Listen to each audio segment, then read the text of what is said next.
আসসালামু আলাইকুম। আমি সজীব ওয়াজেদ জয় বলছি। অনেকদিন পর আপনাদের সামনে সরাসরি কথা বলছি। প্রথমে আমার আপনাদের প্রতি কিছু প্রশ্ন আছে। আজকে কি আপনারা ভালো আছেন? আজকে কি আপনারা বাংলাদেশে নিরাপদ আছেন? আজকে কি স্বাধীন আছেন? আজকে কি এই অবৈধ সরকারের বিরুদ্ধে আপনারা মুখ খুলে কথা বলার সাহস পান? আজকে কি বাংলাদেশের পক্ষে, বাংলাদেশের স্বাধীনতার পক্ষে আপনারা মুখ খুলে কথা বলার সুযোগ পান, নাকি গ্রেফতার হন?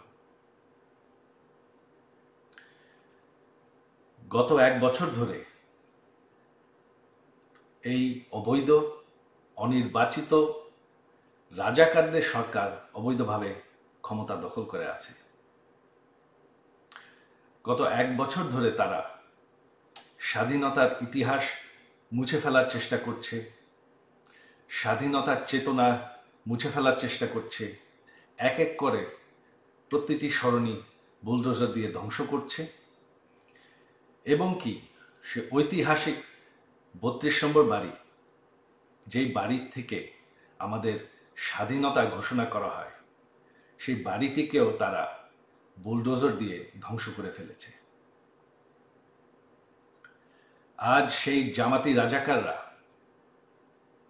দাবি করছে যে আমাদের সংবিধান বদলাতে হবে। যেই রাজাকাররা আমাদের দেশের 30 লক্ষ মানুষ হত্যা করেছে, 2 লক্ষ নারী নির্যাতন করেছে, আজকে তারা বাংলাদেশকে ফেরত পাকিস্তান বানাতে চায়। আপনারা কি সেটা চান? আগামীকাল সেই ঐতিহাসিক 15ই আগস্ট, সেই কালো রাত, যেদিন বঙ্গবন্ধুকে এবং আমার সকল পরিবারকে হত্যা করা হয়। বঙ্গবন্ধু কোনো রাজনৈতিক দলের সম্পদ নয়।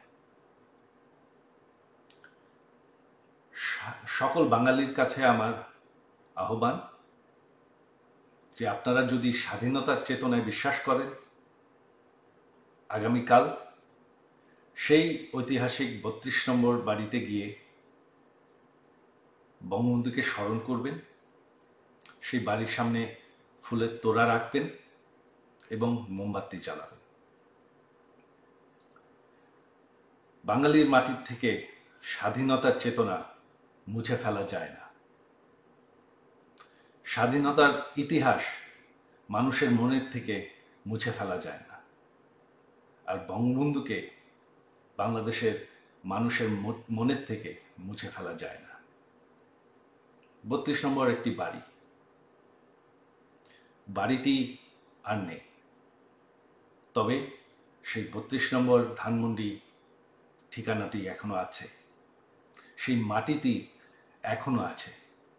আর মাটি কোনোদিন মুছে ফেলা যায় না, চেতনা কোনোদিন মুছে ফেলা যায় না। আর আমার বিশ্বাস